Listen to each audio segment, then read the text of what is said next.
Oh bukan ini ya berarti ya? Ya mulai nih. Apa ini? Ini mulainya mana? Udah mulai Pak. Nanti tinggal selesaikan aja. Habis itu ada perintah pos dulu. Bobe, sini mana? Tuh, aku sendiri.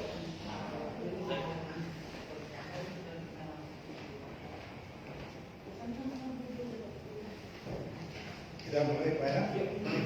Baik, selamat pagi Bapak Ibu. Selamat pagi. Kita persiapkan hati dan pikiran kita untuk beribadah kepada Tuhan, untuk menyenangkan Tuhan. Kita buka bersama lagu kita terambil dari nomor 338. Nomor 338 ayat 1, 3 dan 5. Ayat 1, 3 dan 5. Undang Bapak Ibu untuk berdiri dan kita menyanyi bersama ayat 1, 3 dan 5. Mari Pak.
Terima kasih Bapak di surga.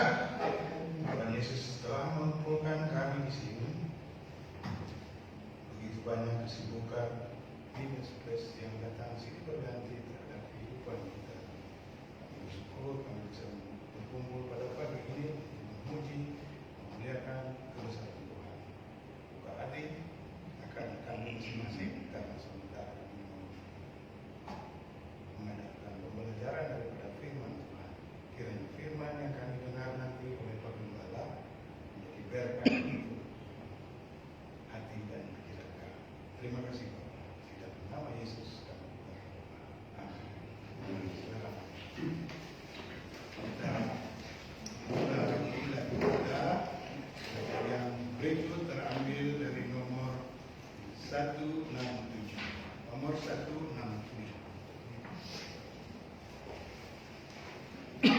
jadikan Yesus Tuhan. Ayat 1, 3, dan 4. Mari Bapak Ibu. Mari Pak. Jadikan.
Yohanes 14 ayat 1 hingga ke 14. Cara membacanya, saya membaca ayat 1, Bapak Ibu ayat 2, dan kita bergantian hingga selesai bacaan kita.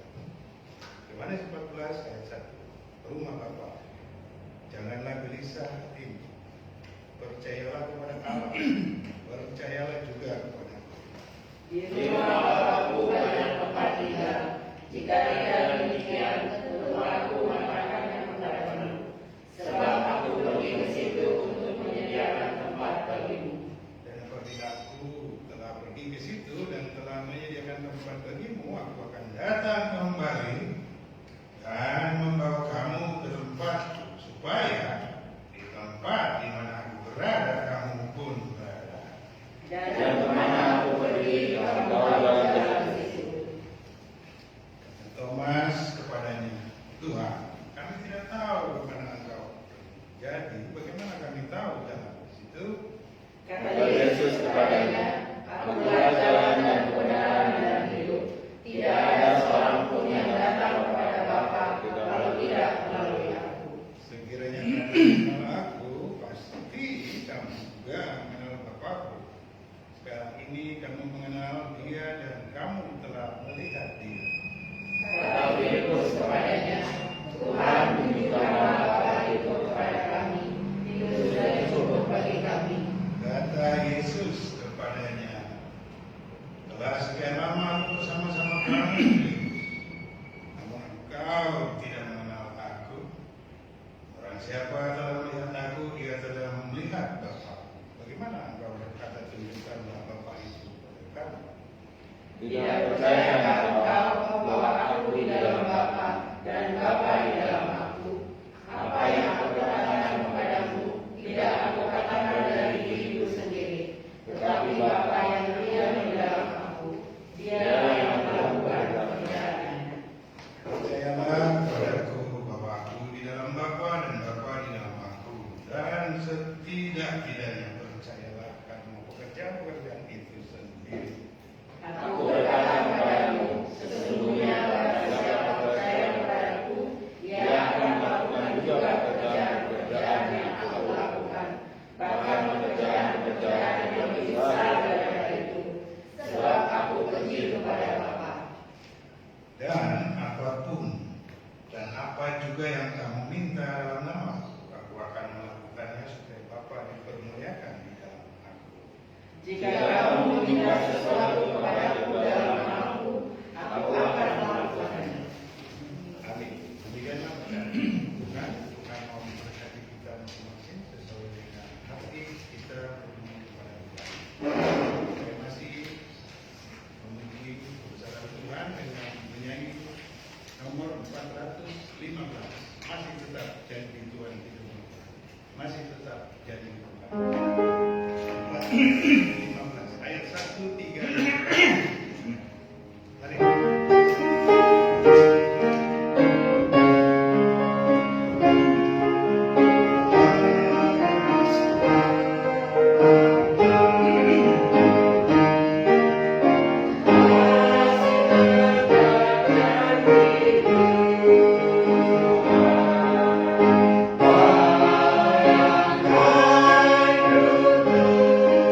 Aku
dalam perjanjiannya. Berikutnya saya mengundang kaum wanita untuk persembahan lagu kepada Tuhan. Mari Bapak.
kami hadir dari Bapak. Dan juga Pak, pada pagi ini kami di sini berkumpul untuk memuji dan memuliakan nama Bapak. Dan juga Pak, kami telah memberi apa yang Kau telah beri pada kami. Berkati Bapak. Bersama ini Bapak tahu juga memberkati orang yang telah memberi. Terima kasih dalam Yesus. Kami sudah berbahagia untuk Amin. Lagu kita yang terakhir Bapak Ibu terambil dari nomor 224. Setelah kita menyanyi ini, Pak Gembala mengambil acara selanjutnya. Nomor 224. Saya mengajak Bapak Ibu untuk berdiri. Nyalakan seluruh rahmatnya. 1, 3. Ya.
Selamat pagi, Bapak Ibu Jemaat bersedia yang dikasihi Tuhan. Selamat pagi. Apa kabarnya pada pagi hari ini? Baik. Puji Tuhan.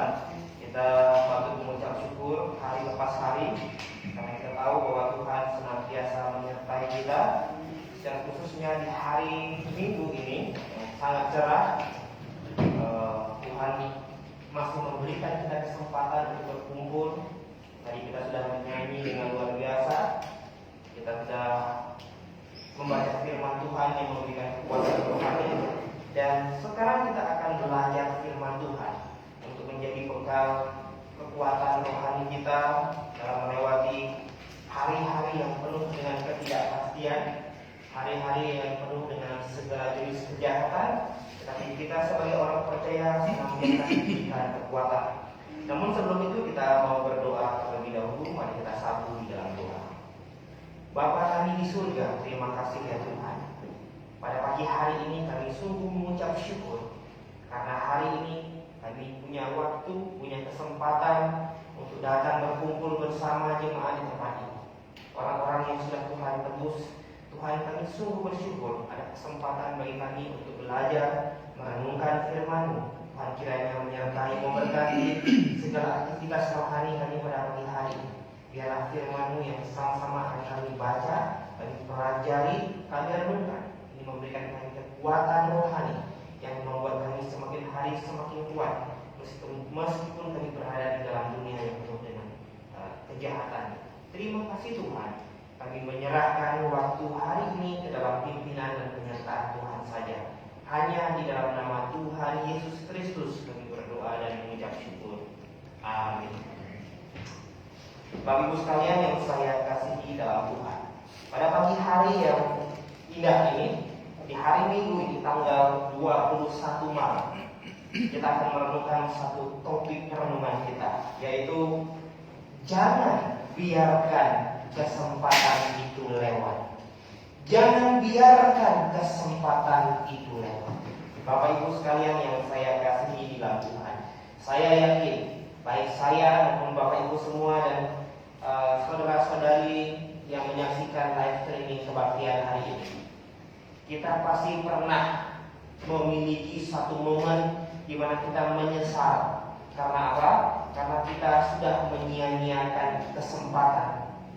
Mungkin kesempatan ini sangat baik, tetapi kita menyesal karena kita saat itu tidak melihat bahwa ini adalah sebuah kesempatan yang harus kita pakai, yang harus kita gunakan dengan sebaik-baiknya.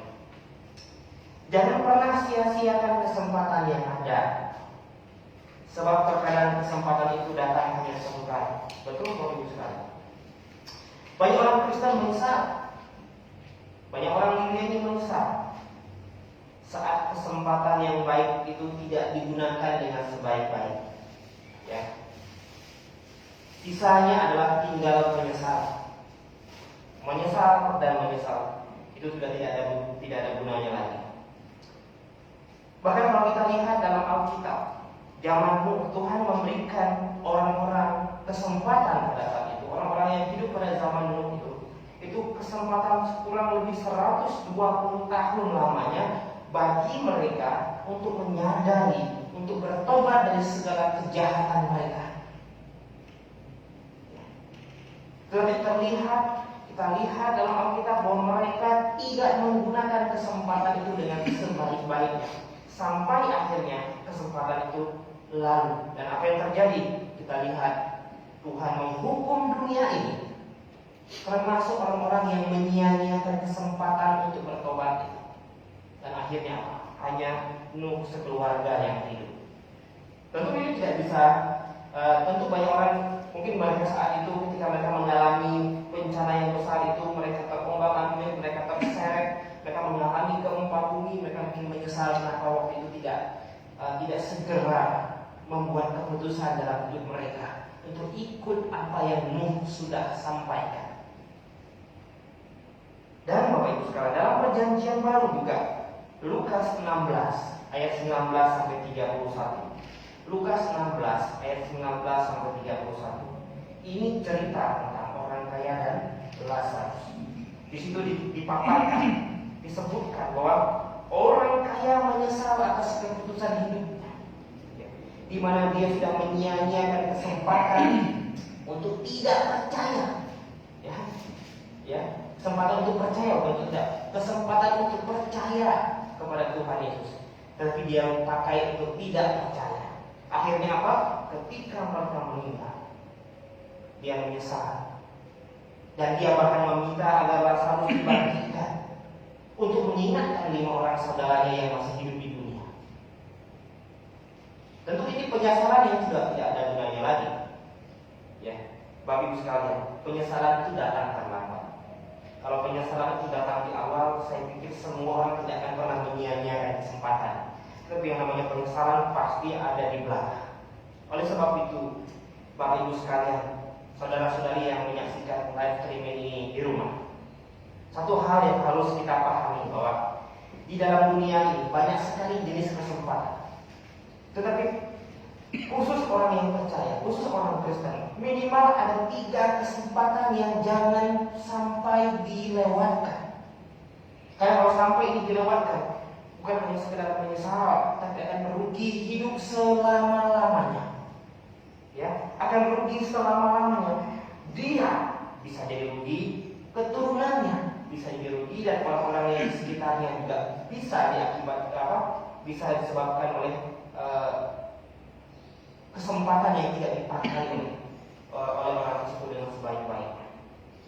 Nah, kita lihat ya, sebelum kita mau buka dulu Ibrani ya. Firman Tuhan yang kita akan renungkan pada hari ini diambil dari Ibrani pasal 10 ayat 37. Ibrani pasal 10 ayat 37. Ibrani pasal 10 ayat 37. Saya ajak kita semua, Bapak Ibu sekalian, jemaat GBJ sekalian, untuk membaca ini bersama-sama. Ibrani 10 ayat 37. Kita baca sama-sama. 1, 2, 3. Sebab sedikit dan sangat sedikit waktu lagi, dan Dia yang akan datang sudah akan ada, tanpa menangguhkan kedatangan. Rasul Paulus yang kita percaya menuliskan kitab Ibrani ini mengingatkan kepada kita secara khususnya hari ini, dan kepada setiap orang Kristen yang mendengarkan uraian firman Tuhan hari ini. Sebab sedikit, bahkan sangat sedikit waktu lagi, dan Ia, Kristus di sini, yang akan datang sudah akan ada, tanpa menangguhkan kedatangannya. Bapak Ibu sekalian yang saya kasihi dalam Tuhan, ya, kita tidak ada yang pernah tahu kapan Tuhan akan datang kedua kali. Kedatangan Tuhan yang kedua kali diumpamakan seperti pencuri. Pencuri itu datang tiba-tiba tanpa memberikan tanda clue dan sebagainya. Beda sama perompak atau perampok.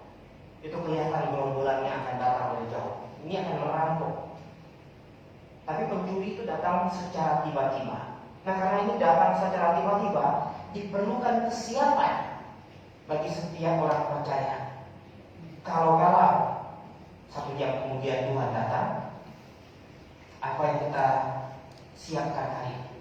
Kalau nanti sore, kalau nanti malam, Tuhan datang, apakah kita semua sudah sungguh-sungguh siap menantikan kedatangan?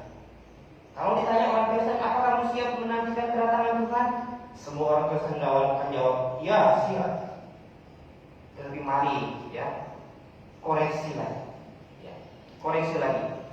Sungguh-sungguhkah kita siap akan menantikan kedatangan Tuhan? Bapak Ibu sekalian yang saya kesampaikan, kembali ke dalam topik kita. Jangan biarkan kesempatan itu lewat. Ada beberapa kesempatan yang sangat penting dan tidak boleh dilewatkan secara khusus ya, orang Kristen dan secara umum untuk semua manusia di dunia ini. Kita buka di dalam 2 Petrus, surat Petrus yang kedua. 2 Petrus pasal 3 ayat 15. 2 Petrus pasal 3 ayat yang ke-15. Kita baca sama-sama. 2 Petrus pasal 3 ayat 15. Kalau sudah ketemu kita baca sama-sama. 1, 2, 3. Anggaplah kesabaran Tuhan kita sebagai kesempatan bagimu untuk beroleh, seperti juga Paulus, saudara kita yang kasih, telah menulis kepadamu menurut hikmat yang dikaruniakan kepadamu. Rasul Petrus menuliskan firman-Nya. Di sini berkata, anggaplah kesabaran Tuhan kita itu sebagai kesempatan bagimu untuk beroleh selamat. Tadi di Ibrani pasal 10 ayat 37 dikatakan bahwa sudah waktunya sudah sedikit dan sangat sedikit, bahkan sudah ada, di mana Tuhan akan datang. Dan kalau Tuhan datang, dan kalau ada orang Kristen belum siap secara iman ketika Tuhan datang, ini bisa celaka. Ini bisa celaka. Ini bisa berbahaya. Bahayanya gak lama, ini bicara dari hidup selamanya. Setiap orang yang sudah semantap, yang sudah siap secara iman, beriman kepada Tuhan Yesus Kristus, maka dia akan bersama-sama dengan Tuhan ketika Tuhan menjemput. Tadi Pak Mas baru membaca tentang rumah di surga. Aku menyediakan rumah bagimu, dan aku akan datang kembali. Sebab dimanapun aku berada, kamu pun berada. Tetapi kalau kita tidak siap pada saat kedatangan Tuhan, wah ini menjadi celaka yang sangat celaka. Ya.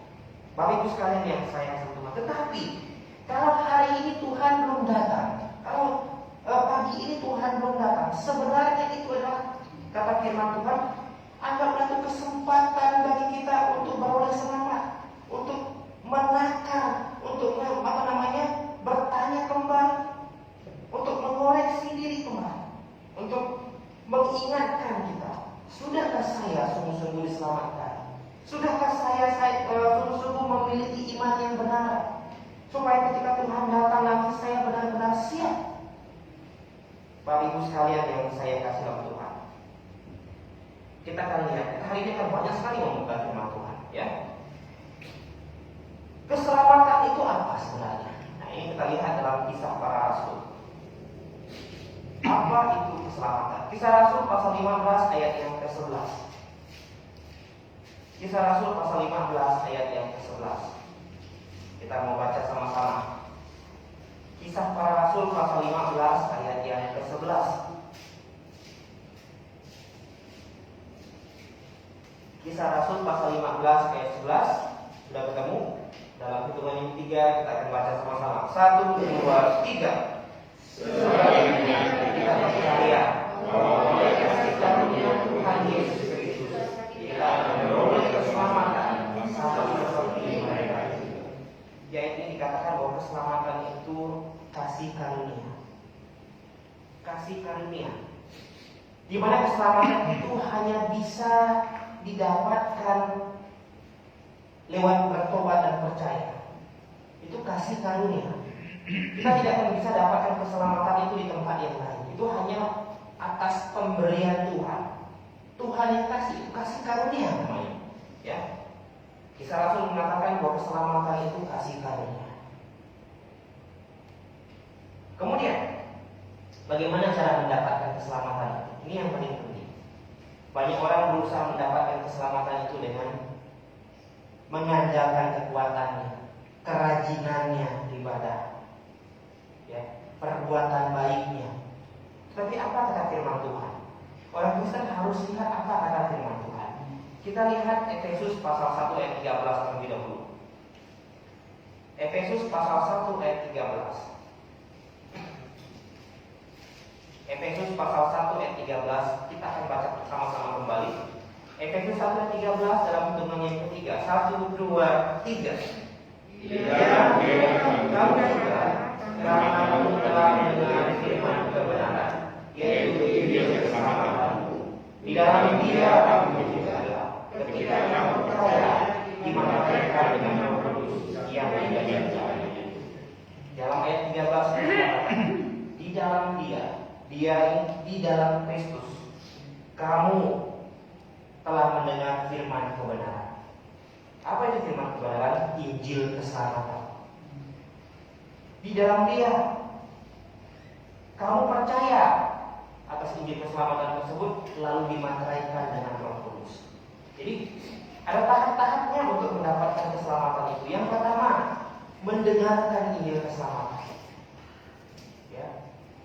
Mendengarkan Injil keselamatan. Kemudian percaya kepada Injil keselamatan itu, barulah Tuhan berikan Roh Kudus dalam hati setiap orang percaya, yang menjadi pembeda mana orang yang sudah diselamatkan dan mana orang yang belum diselamatkan. Roh Kudus ini dimateraikan dengan Roh Kudus. Artinya adalah setiap orang yang sudah sungguh-sungguh percaya kepada Tuhan, pada saat itu kita resmi, bukan lagi menjadi milik kita diri sendiri, bukan lagi menjadi milik iblis, tapi kita sudah menjadi milik Allah. Karena tandanya adalah setiap orang memiliki Roh Kudus. Bapak Ibu sekalian, banyak orang bertanya, apa rasanya Roh Kudus tinggal di hati? Tidak ada rasa. Tidak ada rasa. Tetapi hari lepas hari, setelah kita diselamatkan, ada sebuah semangat untuk berbuat lebih baik dari hari yang sebelumnya. Hari ini lebih baik dari hari yang kemarin. Ya, hari depan harus lebih baik daripada hari yang hari ini. Roh Kudus akan mengajarkan kita untuk semakin hari semakin menyadari betapa berharganya hidup kita ini di hadapan Tuhan. Bagi ibu sekalian, Roma 10 ayat 9 sampai 10. Roma 10 ayat 9 sampai dengan ayat yang ke-10. Oke, saya minta jemaat, salah satu jemaat membacanya. Roma 10 ayat 9 sampai 10 dengan suara agak keras. Saya terdengar. Ya, silakan. Roma 10 ayat 9, sebab jika kamu mengaku dengan mulut bahwa Yesus adalah Tuhan dan percaya dalam hati bahwa Allah telah membangkitkan Dia dari antara orang mati, maka kamu akan diselamatkan. Ayat yang ke-10, karena dengan hati orang percaya dan dibenarkan, dan Oke, silakan. dengan mulut orang mengaku dan diselamatkan. Oke.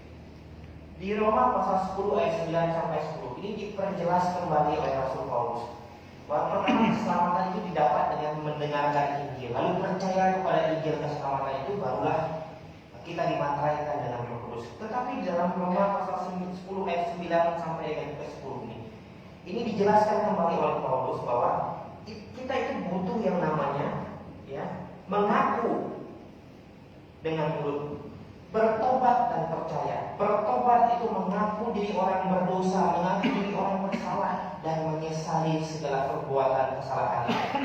Itu yang disebut dengan bertobat. Sebab jika kamu mengaku dengan mulutmu bahwa Yesus adalah Tuhan dan percaya dalam hatimu bahwa Allah telah membangkitkan Dia dari antara orang mati, maka kamu akan diselamatkan.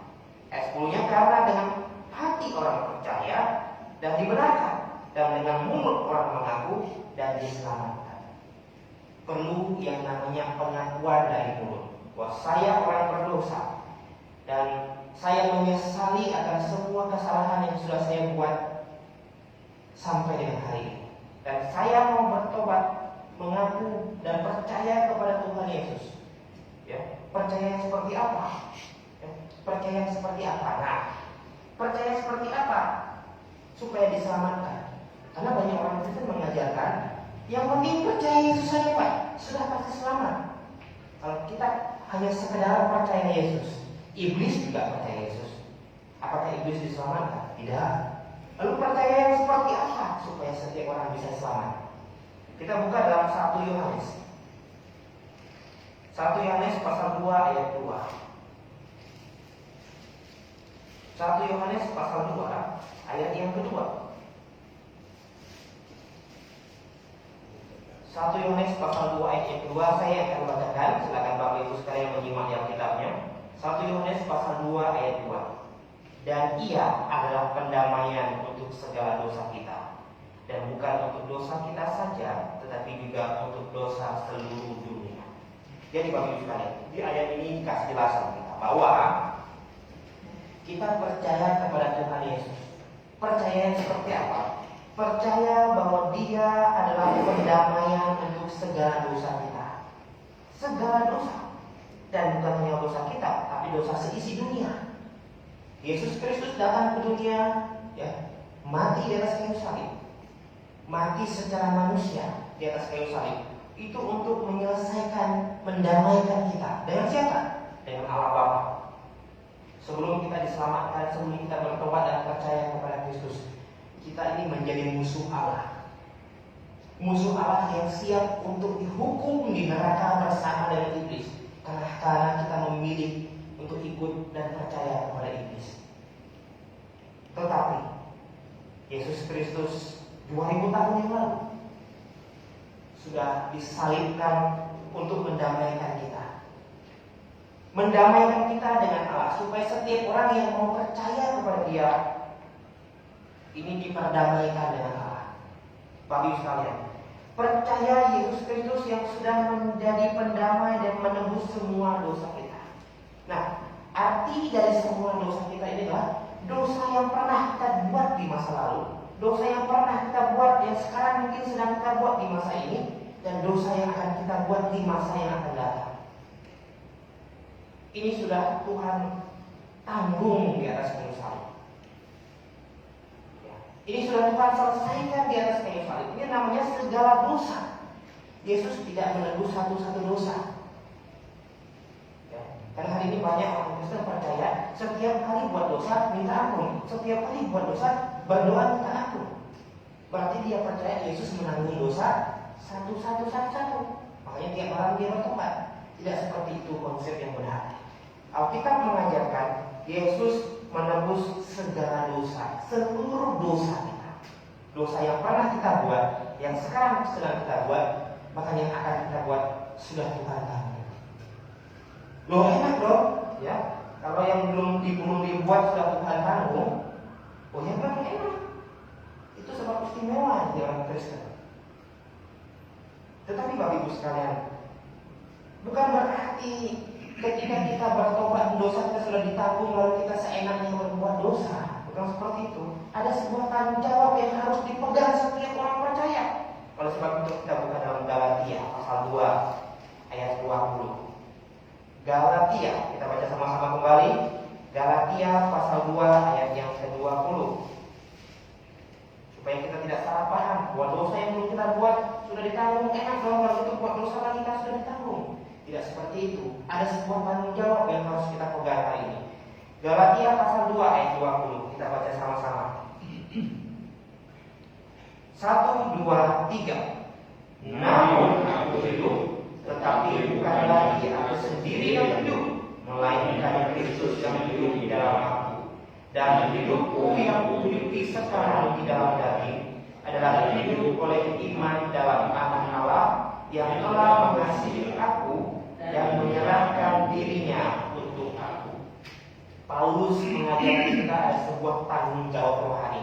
Ya, kata Paulus bilang, namun aku hidup, tetapi bukan lagi aku sendiri yang hidup kali, melainkan Kristus yang hidup di dalam aku, dan hidupku yang kuhidupi sekarang di dalam daging adalah hidup oleh iman dalam Anak Allah yang telah mengasihi aku dan menyerahkan dirinya untuk aku. Jadi bagi sekalian, kalau ada orang Kristen yang bilang, oh enak dong berbuat dosa lagi karena dosa yang akan datang sudah ditanggung. Tidak seperti itu. Orang yang sudah sungguh-sungguh bertobat dan percaya, ini adalah mengaminkan segala dosa kita ditanggung oleh Yesus semuanya di atas kayu salib, dan percaya bahwa hari ini kita hidup untuk Dia. Jadi ada sebuah pertukaran rohani. Kita anak iblis, orang berdosa. Posisi kita, semua kesalahan kita, dosa kita diambil alih oleh Tuhan Yesus. Dimana sebenarnya harusnya kita yang berdosa yang disalibkan, tetapi karena Dia mengasihi kita, Dia yang menggantikan posisi kita. Posisi kita orang berdosa diambil alih Dia, dan posisi Dia anak Allah orang kudus diberikan kepada kita. Dia ada tukar, dan kita perlu mengaminkan itu. Lalu setelah mengaminkan itu ada sebuah tanggung jawab rohani yang harus kita jaga hari ini. Kalau kita benar-benar percaya kepada Kristus yang sudah menanggung semua dosa kita, maka kita harus berkata sama seperti Paulus berkata, namun aku hidup, tapi bukan lagi aku yang sendiri yang hidup, melainkan Kristus yang hidup di dalam aku. Dan hidupku yang kuhidupi sekarang di dalam daging, hidup saya, hidup Bapak Ibu sekalian yang hadir hari ini, ini adalah hidupnya Kristus. Jadi saya jangan main-main dengan hidup ini, ya. Apalagi macam-macam menggunakan tubuh ini dengan sembarangan, macam-macam menggunakan tubuh ini dengan asal-asalan, karena ini sudah milik Tuhan. Kita kan di awal sudah setuju tadi, Yesus mati bagiku, aku hidup baginya, ya. Kita tadi sudah di awal sudah setuju bahwa posisi kita, kesalahan kita, dosa kita diambil oleh Tuhan Yesus dan kita mau hidup bagi Dia hari ini. Di awal sudah jadi. Maka jadi itu harus ditepati dan harus dilakukan. Hari ini hidup saya, hidup Bapak Ibu, saudara-saudari yang menyaksikan live streaming hari ini, ini adalah hidupnya Kristus. Jadi jangan main-main menggunakan hidup ini. Ya, ini milik Tuhan. Ini milik Kristus. Bagaimana harusnya menggunakan tubuh kita hari ini, menggunakan hidup kita hari ini? Ya harus memuliakan Kristus, jangan justru sebaliknya mengecewakannya. Apalagi mempercayai pengajaran-pengajaran yang justru bertentangan dengan pengajaran Kristus. Ini mau memberontak teman. Atau menyia-nyiakan hidup kita, kesehatan kita, waktu kita untuk hal-hal duniawi tanpa berpikir, oh ini hidupnya Kristus. Saya tidak boleh sembarangan pakai hidup. Bapak Ibu sekalian, ada tanggung jawab kalau kita sudah sungguh-sungguh bertobat dan percaya. Tidak sembarangan. Apalagi enak dong berbuat dosa lagi kan sudah ditanggung. Ini adalah pikiran orang yang belum sungguh-sungguh mengaminkan Yesus mati baginya dan dia hidup bagi Yesus. Ada tanggung jawab rohani yang tidak boleh sembarangan disalahgunakan. Bapak Ibu sekalian yang saya hormati. Oleh sebab itu hari ini setiap orang yang sudah bertobat dan percaya, saya, Bapak Ibu jemaat sekalian, kita semua yang hadir, kita hari ini disebut orang kudus. Pak Mas orang kudus, Pak Bobi orang kudus, Rudy orang kudus, Bu Mes orang kudus, saya orang kudus, dan kita semua orang kudus. Atas apa? Kudus apa? Kudus tak berdosa lagi? Bukan. Kita menjadi orang kudus itu karena tukar posisi tadi. Posisi kita anak iblis, orang berdosa, diambil alih oleh Yesus Kristus. Beres. Dan posisi Yesus anak Allah orang kudus diberikan kepada kita semua. Oleh sebab itu kita disebut orang kudus karena Kristus. Coba kita buka dalam Roma pasal 1 ayat yang ke-7. Roma pasal 1 ayat yang ke-7. Kita baca sama-sama kembali. Roma 1 ayat 7. 1, 2, 3. Kepada kamu sekalian yang tinggal di Roma, yang dikasihi Allah, yang dipanggil dan dijadikan orang-orang kudus, kasih karunia menyertai kamu dan damai sejahtera dari Allah Bapa kita dan dari Tuhan Yesus Kristus. Perhatikan di situ. Kepada kamu sekalian yang tinggal di Roma, yang dikasihi Allah, yang dipanggil dan dijadikan orang kudus. Dipanggil apa? Firman Tuhan, merespon firman Tuhan, merespon keselamatan, menerima Yesus sebagai Tuhan dan Juru Selamat, dan dijadikan orang kudus. Bagaimana menjadikan manusia orang kudus? Posisi Yesus sebagai orang kudus diberikan kepada kita hari ini, sebab kita percaya Yesus sudah menanggung semua dosa kita. Amin. Jadi hari ini kita orang kudus. Kudus secara posisi di hadapan Allah Bapa. Karena hari ini kita sudah didamaikan lewat Yesus Kristus. Dan hari ini saya dan Bapak Ibu sekalian tidak lagi ada urusan dengan Allah Bapa. Karena Yesus Kristus. Kita tidak lagi menjadi seteru Allah, kita tidak lagi menjadi musuh Allah hari ini. Karena Yesus Kristus. Posisi Yesus diberikan kepada kita. Oleh sebab itu Allah Bapa melihat saya dan kita semua yang hadir hari ini, dan Bapak Ibu yang menyaksikan hari ini yang sudah sungguh-sungguh diselamatkan, melihat kita sebagai orang kudus, karena kita di dalam Kristus dan Kristus di dalam kita. Bapak Ibu sekalian, oleh sebab itu bertanggung jawablah dengan status ini, bertanggung jawablah dengan hidup yang sudah Tuhan berikan ini. Karena ini hidupnya Tuhan. Sekali lagi, jangan main-main dengan hidup ini, apalagi berusaha untuk nakal dengan hidup ini. Nanti Tuhan marah. Kalau Tuhan marah sudah repot. Ya. Kita disebut kudus karena apa? Coba kita buka 1 Korintus. Ya. Ini supaya kita semua sebagai orang Kristen jelas. 1 Korintus pasal 1 ayat 2. 1 Korintus pasal 1 ayat 2. Kita baca sama-sama 1, 2, 3. Kepada jemaat Allah di Korintus, yaitu mereka yang dikuduskan dalam Kristus Yesus dan yang dipanggil menjadi orang-orang kudus, dengan semua orang di segala tempat yang berseru kepada nama Tuhan mereka Yesus Kristus, yaitu Tuhan mereka dan Tuhan kita. Lihat pernyataan Paulus diperjelas lagi di sini kepada jemaat Allah di Korintus, yaitu mereka yang dikuduskan di mana? di dalam Kristus. Dan yang dipanggil menjadi orang-orang kudus. Jadi hari ini Bapak sekalian, kita adalah orang kudus. Kudus secara posisi. Karena posisi kita sudah diambil alih oleh Yesus Kristus, dan Yesus Kristus berikan posisinya yang kudus kepada kita.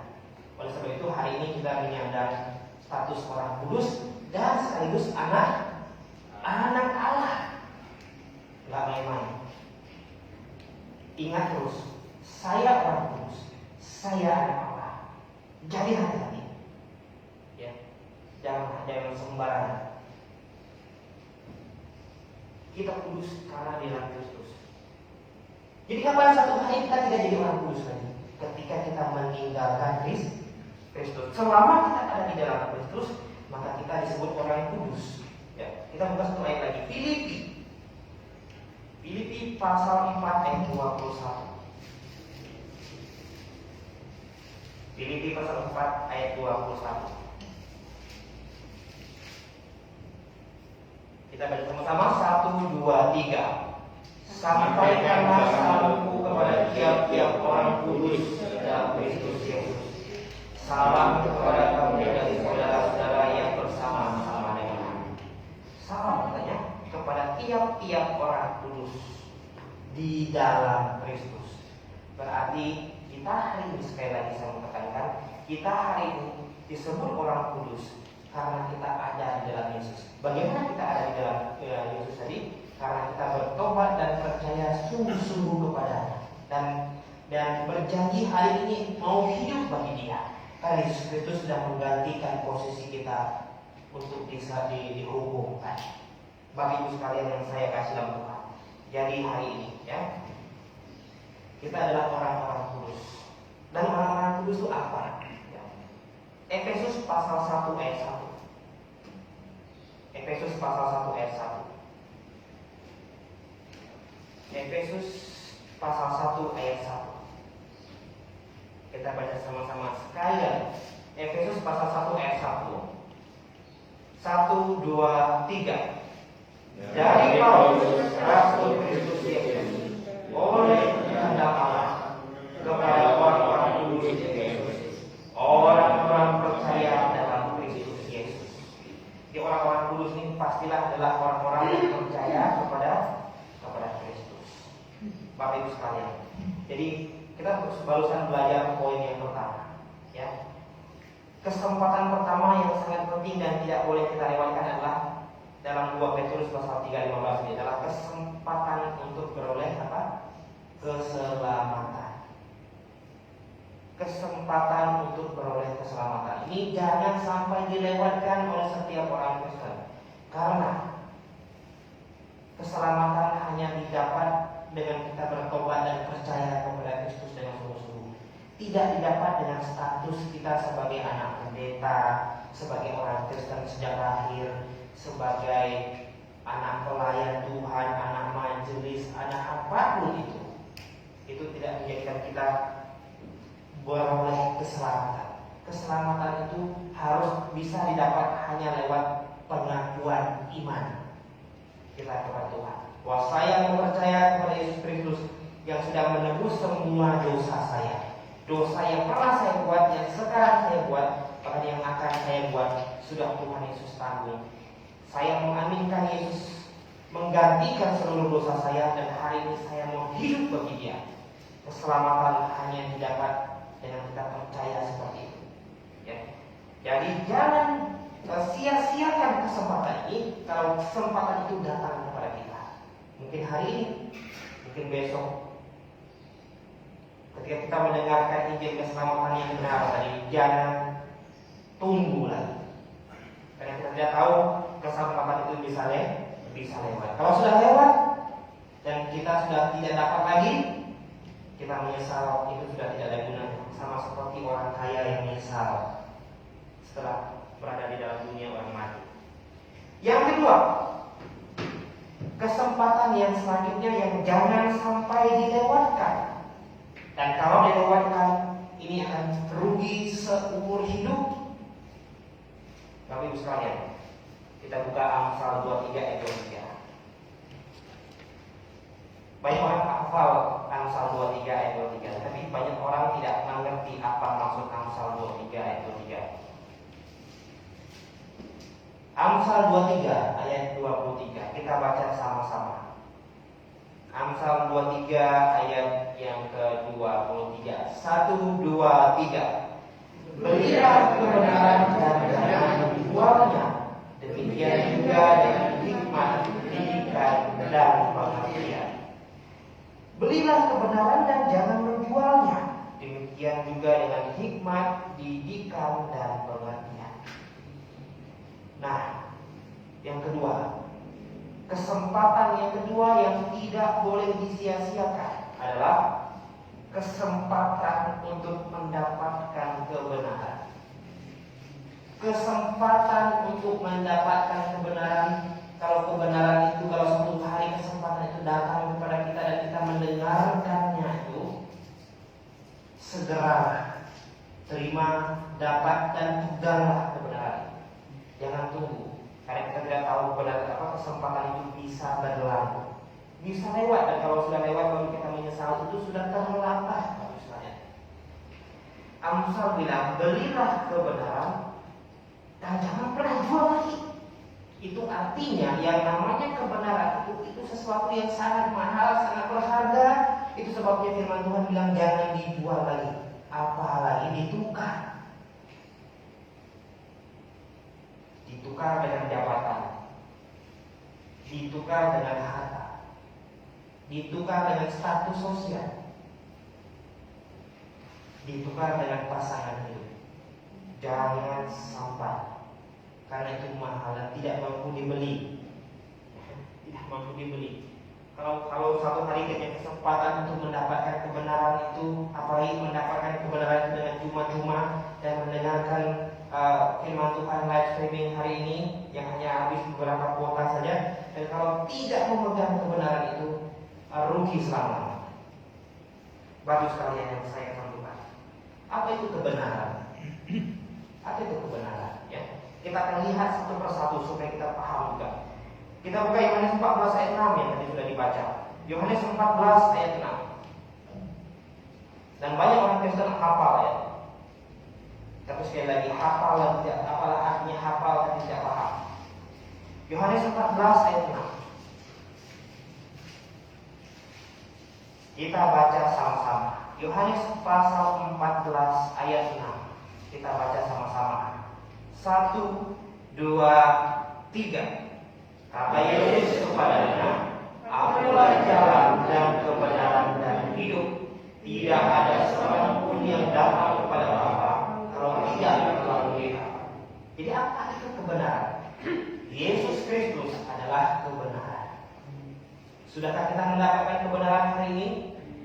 Amin. Sudah. Bagaimana caranya? Bertobat dan percaya tadi. Itu adalah langkah utama masuk dalam kebenaran tersebut. Selanjutnya kita buka dalam Yohanes pasal 17 ayat 17. Yohanes 17 ayat 17. Kita baca sama-sama kembali. 1, 2, 3. Kuduskanlah mereka dalam kebenaran, firman-Mu adalah kebenaran. Oke, bagus sekali. Hari ini Tuhan Yesus sudah ada di surga. Dan kita tidak punya kesempatan untuk melihat Yesus secara muka hari ini. Nanti kita akan ketemu dengan Dia. Tetapi hari ini kita ditinggalkan sesuatu yang sangat berharga, yang tidak kalah pentingnya dan bisa dibilang setara dengan Tuhan Yesus Kristus. Apa itu? Firman. Kalau Kristus adalah kebenaran, maka firman-Nya juga adalah kebenaran. Karena firman itu keluar dari Yesus. Yohanes 17. Firman Tuhan adalah kebenaran. Lalu di mana firman Tuhan hari ini? Nah, di tangan kita sudah ada Alkitab. Ini yang bersifat manual, dan sekarang kita sudah hidup dalam dunia digital. Ya, kita sudah bisa mendapatkan berbagai macam versi Alkitab. Tapi ketahuilah ya bahwa firman Tuhan ini adalah kebenaran. Dan kalau ini tidak diaminkan dan disyukuri dan dipelajari dengan sungguh-sungguh, maka itu akan menjadi satu yang sia-sia. Bagi sekalian yang saya kesimpulan, firman Tuhan adalah kebenaran. Firman Tuhan ada di Alkitab hari ini. Alkitab adalah firman Tuhan satu-satunya. Ya, artinya di luar Alkitab bukan firman Tuhan. Ini statement jelas. Ya, Alkitab satu-satunya firman Tuhan.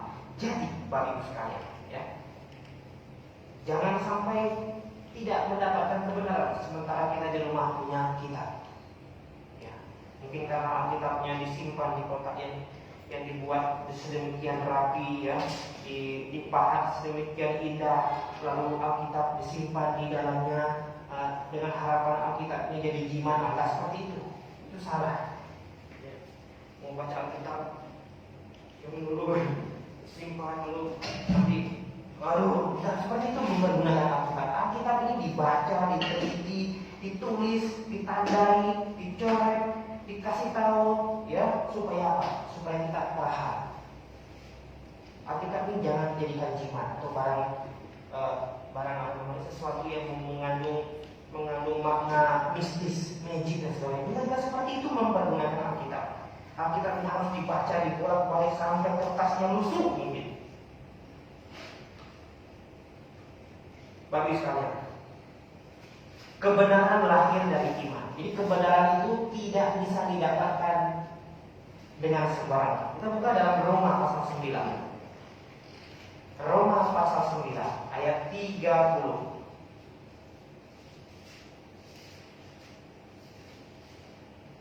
Roma 9 ayat 30.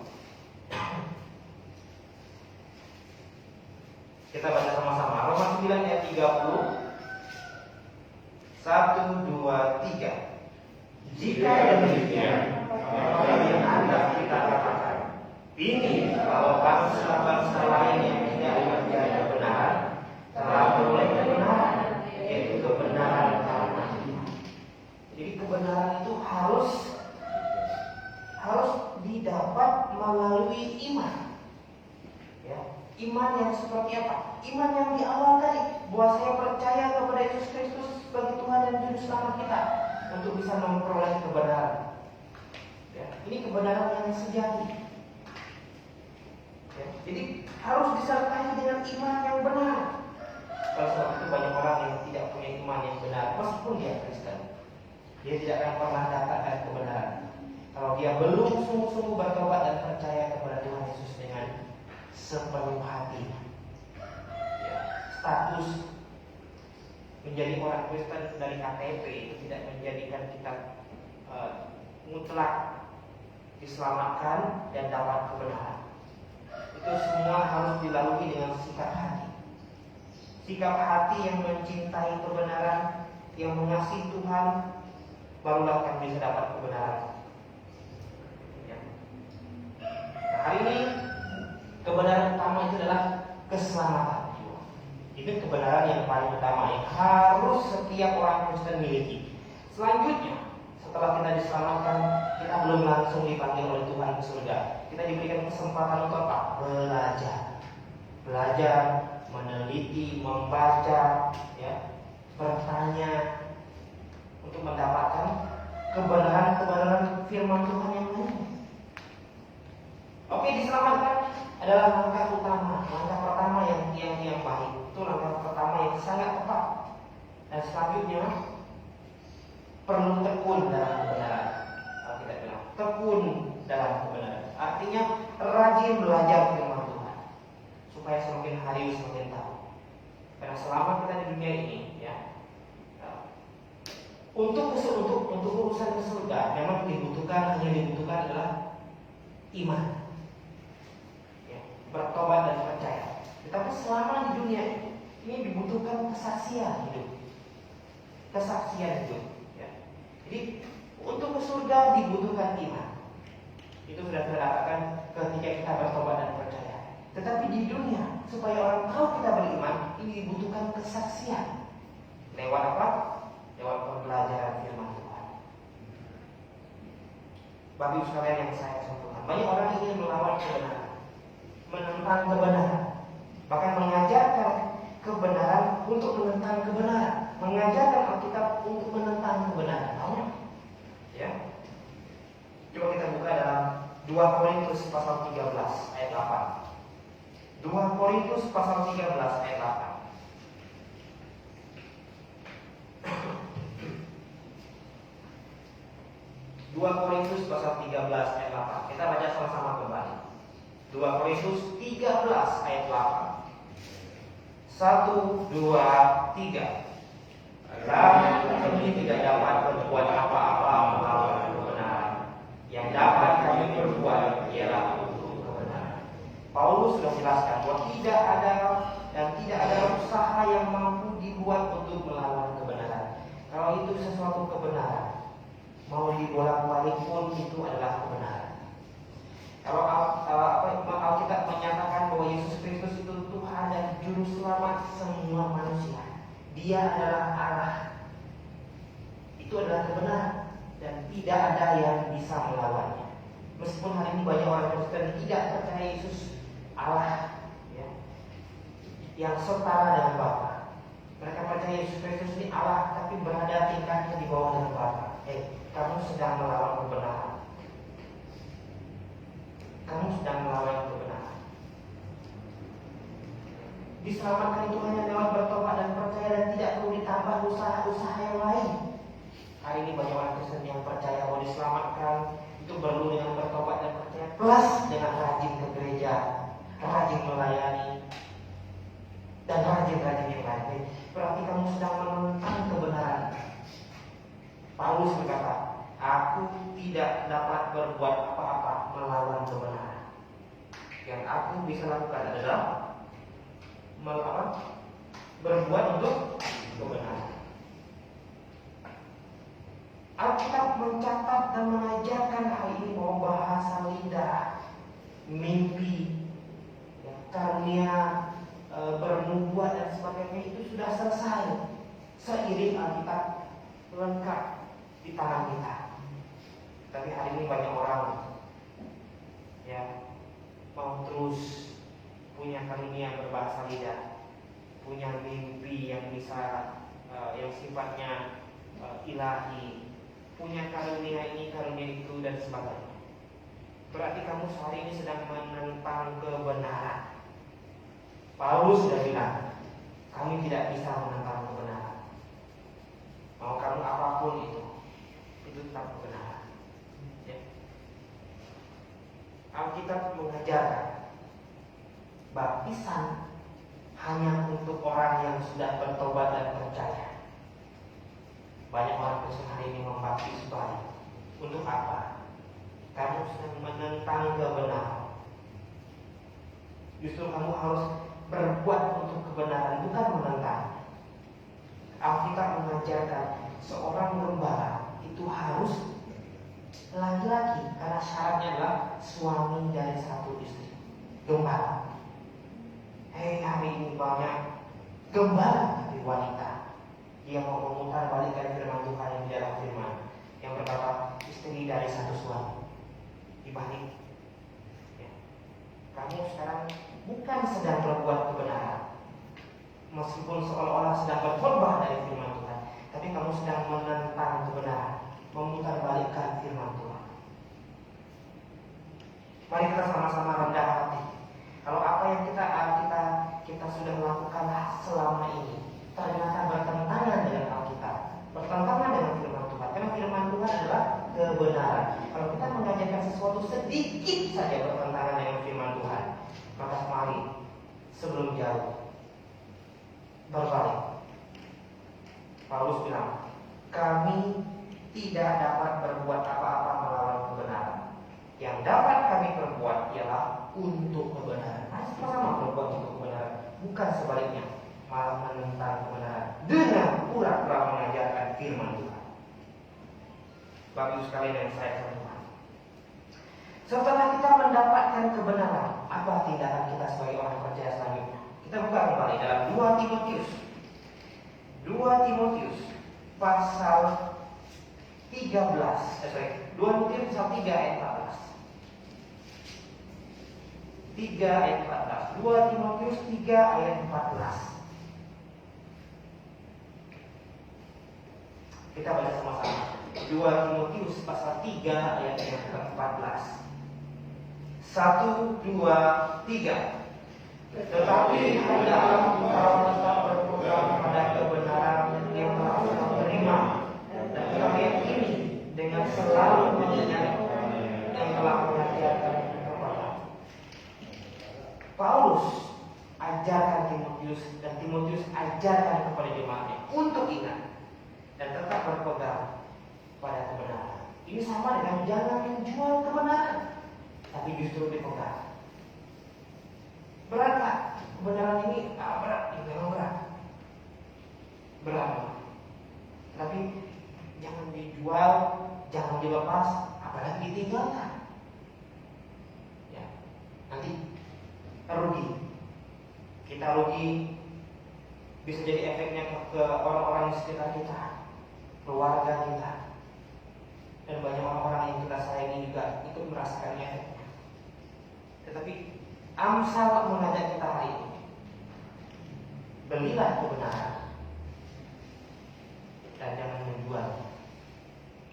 Hari ini bagus sekali, lewat pengorbanan darah, lewat pengorbanan waktu, lewat pengorbanan tenaga, nyawa yang sudah dilakukan oleh para pendahulu kita, tokoh-tokoh baptis yang sangat hebat, yang sangat luar biasa.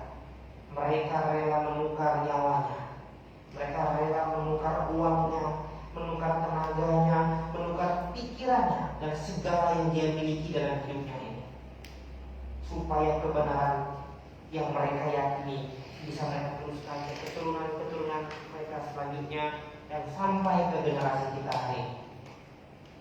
Sekarang bola panas ini ada di tangan kita. Mau kita apakan? Pegang dan ajarkan. Kalau mereka keluar tenaga, kita juga harus keluar tenaga.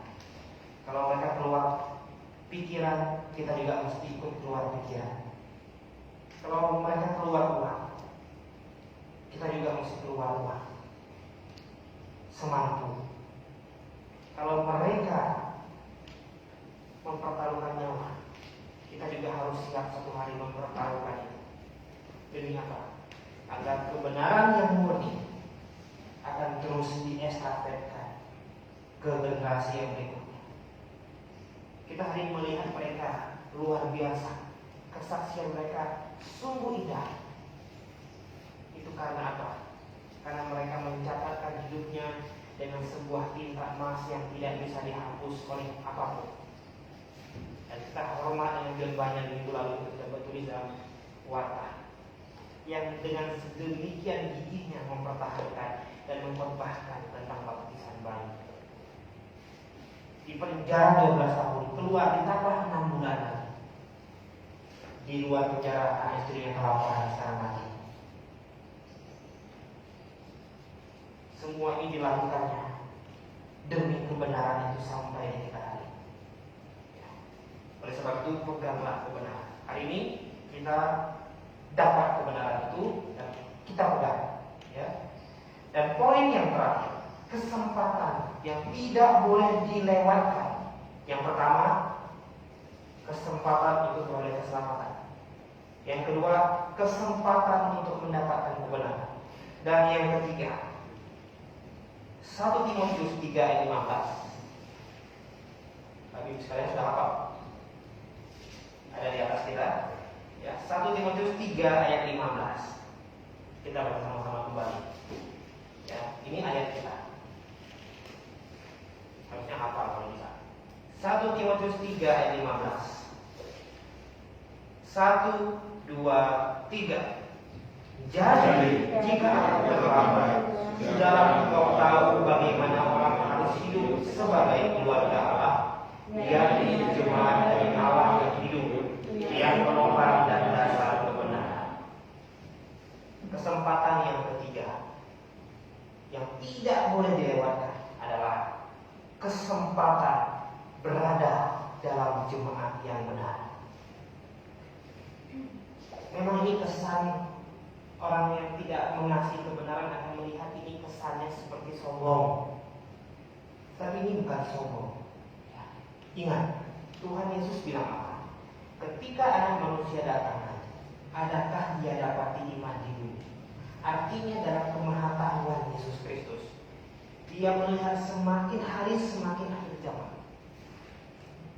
semakin sedikit orang Kristen yang memiliki kualitas iman yang sesuai dengan apa yang dia sudah ajarkan, apa yang dia inginkan, yang sesuai dengan standar Allah itu sendiri. Semakin sedikit. Itu mengapa dia berkata bahwa akankah ia dapati iman di bumi. Sementara hari ini fakta mencatat bahwa kekristenan membanjir. Di Indonesia, dari gereja yang besar sampai sebuah rumah yang kecil, orang Kristen ada di situ. Ya. Tapi mengapa Tuhan Yesus pesimis? Itu artinya Tuhan tidak melihat kuantitas seberapa banyak gereja tumbuh hari ini seperti jamur, tapi yang Tuhan lihat kualitas iman dan pengajaran yang diajarkan oleh gereja tersebut. Karena apa? Sebab gereja yang benar adalah gereja dari Allah yang hidup, yang berfungsi sebagai tiang penopang dan dasar kebenaran. Tiang penopang dan dasar kebenaran. Jemaat yang benar haruslah jemaat yang bisa menjadi penopang rohani dan dasar secara rohani. Itu artinya hari ini banyak gereja, jemaat yang sudah lewat dari standar, mungkin tidak mencapai standar yang Tuhan inginkan. Karena apa? Karena mengajarkan banyak hal yang bertentangan dengan apa yang sudah Tuhan ajarkan dalam firman-Nya. Mari kita cek di mana kita berada hari ini. Mari kita cross check di mana kita berjemaat hari ini. Bukan masalah seberapa lama kita ada di situ. Itu yang didirikan oleh bapak saya, yang kakek saya yang didirikan. Bukan itu alasannya, tapi lihat apa yang diajarkan di situ. Sudahkah sungguh-sungguh sesuai dengan Alkitab? Jemaat harus, orang Kristen harus kritis, harus melihat setiap khotbah itu, dan jangan amin saja, tapi cross check. Ujilah segala sesuatu dan pegang yang benar dengan Tuhan. Apa yang disampaikan dari mimbar, dengarkan, uji, supaya jangan sampai kita ikut terbawa, ya, ikut andil dan membuat sebuah kesalahan rohani yang membuat semakin hari banyak orang salah rohani juga, salah pengertian, salah pengajaran. Bagi sekalian saksi Tuhan, kesempatan berada dalam jemaat yang benar. Ya. Ketahuilah bahwa saat ini, hari ini, zaman ini, era ini, Tuhan sedang memakai jemaat untuk menjadi alatnya menyampaikan kebenaran. Selain dari 1 Timotius 3:15 tadi, kita buka kembali dalam Efesus. Efesus pasal 3. Efesus pasal 3 ayat yang ke-10. Efesus 3 ayat 10. Kita baca sama-sama kembali. Efesus 3 ayat 10. Kita baca sama-sama kembali. 1, 2, 3. Supaya sekarang oleh jemaat diberitahukan berbagai ragam hikmat Allah kepada pemerintah-pemerintah, penguasa-penguasa di surga. Hari ini Tuhan bilang, sekarang oleh jemaat diberitahukan berbagai ragam hikmat Allah. Di hari ini Tuhan memakai jemaat. Tuhan memakai jemaat untuk menyampaikan ragam hikmat Allah. Ragam hikmat Allah adalah ragam kebenaran yang tercatat di dalam firman-Nya. Gereja yang benar, jemaat yang benar, haruslah jemaat yang mengkhotbahkan, yang mengajarkan kebenaran apa adanya seperti yang ada di dalam Alkitab, dan jangan ditambah apalagi dikurangi. Mengajarkan keselamatan hanya percaya Yesus saja. Percaya yang bagaimana? Tidak bisa kasih tahu, tidak bisa kasih jelas. Percaya yang seperti apa? Kalau kita percaya Yesus hanya seperti sebatas iblis percaya Yesus, habis saja. Tapi harus percaya yang seperti apa? Percaya kepada Dia yang sudah menebus semua dosa saya. Dosa yang pernah saya buat, sekarang dan yang akan saya buat sudah ditanggung oleh Tuhan Yesus. Percaya demikian, ya. Jangan dikurangi informasi itu. Dan juga yang ditambahkan, harus ditambahkan dengan rajin ke gereja, rajin memberikan persembahan, rajin melayani dan sebagainya. Bukan itu. Bapak Ibu sekalian yang saya sampaikan, Untuk diselamatkan cukup bertobat dan percaya kepada Tuhan Yesus Kristus dengan sepenuh hati. Tidak perlu ditambah dengan kebaikan, kerajinan. Tetapi ya, karena kita sudah sungguh-sungguh diselamatkan, maka orang Kristen wajib berbuat baik, wajib rajin, wajib melayani Tuhan dengan sungguh-sungguh, rajin ke gereja dan sebagainya. Itu karena apa? Karena kita sudah sungguh-sungguh diselamatkan. Jadi bagus sekali, perhatikan perbedaannya. Saya diselamatkan, ya. Diselamatkan hanya butuh bertobat dan percaya saja, ya. Tidak diperlukan berbuat baik. Tetapi karena kita sudah sungguh-sungguh berbuat baik, sudah sungguh-sungguh diselamatkan, kita wajib berbuat baik. Itu yang menjadi perbedaan. Nah, Bapak Ibu sekalian yang saya kasih Tuhan. Jadi, kesempatan hari ini Tuhan memakai jemaat untuk menjadi alatnya yang menyampaikan kebenaran. Oleh sebab itu, setiap gereja harus benar-benar mengkoreksi, melihat apa yang diajarkan hari ini dari mimbar, dan jangan sampai ikut ambil andil dalam mengajarkan kesesatan, kesalahan, ikut mengestafetkan sesuatu yang salah yang mungkin sudah puluhan tahun bahkan ratusan tahun diajarkan. Tapi mari, ya, uji yang mau kita ajarkan tersebut. Dan jemaat yang benar itu berisinya seperti apa? Terdiri dari orang-orang seperti apa? 1 Korintus pasal 1 ayat 2 tadi kita sudah baca, ya. Saya akan bacakan sekali lagi, Bapak Ibu sekalian simak di Alkitab. 1 Korintus pasal 1 ayat 2. Saya akan ulang sekali lagi. 1 Korintus pasal 1 ayat 2. Kepada jemaat Allah di Korintus, yaitu mereka yang dikuduskan dalam Kristus Yesus dan yang dipanggil menjadi orang-orang kudus, dengan semua orang di segala tempat yang berseru kepada nama Tuhan kita Yesus Kristus, yaitu Tuhan mereka dan Tuhan kita. Jadi dalam jemaat Allah, katanya, jadi jemaat Allah di Korintus. Nah, kita hari ini jemaat Allah. Di dalam jemaat Allah yang benar itu harus berisi orang-orang kudus. Nah, siapa orang-orang kudus ini? Adalah mereka yang dari semula sudah membuat sikap hatinya untuk bertobat dan percaya. Dan mereka dikuduskan, artinya mereka dipisahkan, berbeda dari orang-orang di luar. Dan mereka inilah yang mengisi jemaat-jemaat Allah tersebut. Ya, oleh sebab itu, Bapak Ibu sekalian yang saya kasih Tuhan, mari, pentingnya setiap orang Kristen itu sungguh-sungguh diselamatkan. Pentingnya. Dan yang terakhir, jemaat ini adalah tubuh Allah, tubuh Kristus, dan Kristus itu adalah kepala. Oleh sebab itu, jemaat benar-benar harus mengajarkan sesuai dengan apa yang sudah Tuhan Yesus ajarkan, dan tidak boleh bertentangan dengan apa yang sudah Tuhan Yesus ajarkan. Karena kita di tubuh, Yesus itu kepala. Kita buka dalam Efesus pasal 5. Efesus pasal 5 ayat 23. Efesus pasal 5 ayat 23. Kita baca sama-sama, 1, 2, 3. Karena suami adalah kepala istri, sama seperti Kristus adalah kepala jemaat. Dialah yang menyelamatkan tubuh.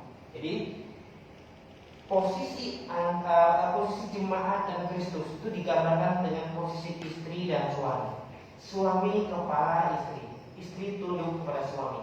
Kenapa? Ini menggambarkan posisi kita dengan Allah. Jemaat harus tunduk sepenuh-penuhnya dengan Kristus, tunduk kepada firman-Nya dan mengajarkan firman itu dengan apa adanya dan tidak dikurangi dan tidak ditambahi. Ini bentuk kita adalah tunduk kepada Kristus, dan Kristus adalah kepala. Bapak sekalian, seberapa banyak hari ini kita yang tunduk dan mengajarkan kebenaran itu dengan sebenar-benarnya, semurni-murninya. Kemudian Kolose pasal 1 ayat 18. Kolose pasal 1 ayat 18. Kita baca sama-sama kembali. Kolose 1 ayat 18. Kolose 1 ayat 18. 1, 2, 3. Ia kepala tubuh, yaitu jemaat. Ia yang sulung, yang pertama bangkit dari antara orang mati, sehingga Ia yang utama dari segala sesuatu. Ia yang siapa ini di atas Kristus. Kristus adalah kepala tubuh. Tubuh siapa? Jemaat. Oleh sebab itu jemaat yang benar yang Alkitabiah adalah jemaat dari Allah yang hidup, yang berperan sebagai tiang penopang dan dasar kebenaran. Artinya jemaat ini berfungsi mengajarkan, mengestafetkan kebenaran firman Tuhan dan tidak mengurangi apalagi menambahinya. Sesuai apa adanya, seperti yang Kristus ajarkan lewat firman-Nya. Inilah yang harus jemaat estafetkan. Oleh sebab itu Bapak Ibu sekalian, tidak kalah pentingnya kesempatan berada dalam jemaat yang benar. Dan jangan keluar dari jemaat yang benar. Selama kita berada dalam jemaat yang benar, berarti kita ikut ambil andil berbuat kebenaran, mengestafetkan kebenaran, supaya orang bisa diselamatkan dan menerima keselamatan. Bapak sekalian, ini 3 hal kesempatan yang tidak boleh dilewatkan. Sekali lagi saya ulangi, kesempatan pertama, kesempatan untuk memperoleh keselamatan. Kesempatan yang kedua, untuk mendapatkan kebenaran. Dan kesempatan yang ketiga, ada dalam jemaat yang benar. Ada dalam jemaat yang benar. Kalau ada jemaat yang benar, maka juga ada jemaat yang salah. Mari kita sama-sama koreksi. Cek, apakah saya sekarang sudah berada dalam jemaat yang benar? Jemaat yang benar bukan dilihat dari kualitas secara fisik, ya, bukan dilihat berdasarkan besar gedungnya, seberapa hebatnya alat musiknya, seberapa dingin AC-nya, seberapa empuk kursinya, seberapa megah gedungnya, bukan. Tapi seberapa setianya mengajarkan kebenaran yang sesuai dengan firman Tuhan. Mari kita bersatu dalam doa. Bapa di surga, terima kasih Tuhan untuk firman-Mu yang bisa kami pelajari hari ini. Sungguh kami bersyukur, ya, kami ada di dalam kebenaran. Kami berperan aktif menyampaikan kebenaran dan ada dalam sebuah jemaat yang kita lihat, yang rindu mengajarkan kebenaran itu apa adanya sesuai dengan apa yang Kau ajarkan dan tuliskan dalam firman. Firman-Mu adalah kebenaran. Dan kami sebagai jemaat adalah orang-orang yang harus mengajarkan itu kepada siapapun. Terima kasih Tuhan Yesus.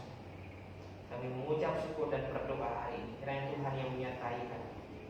Dalam nama Tuhan Yesus Kristus kami berdoa dan mengucap syukur. Amin. Oke, baik Bapak Ibu sekalian, ya. Kita sudah belajar firman Tuhan.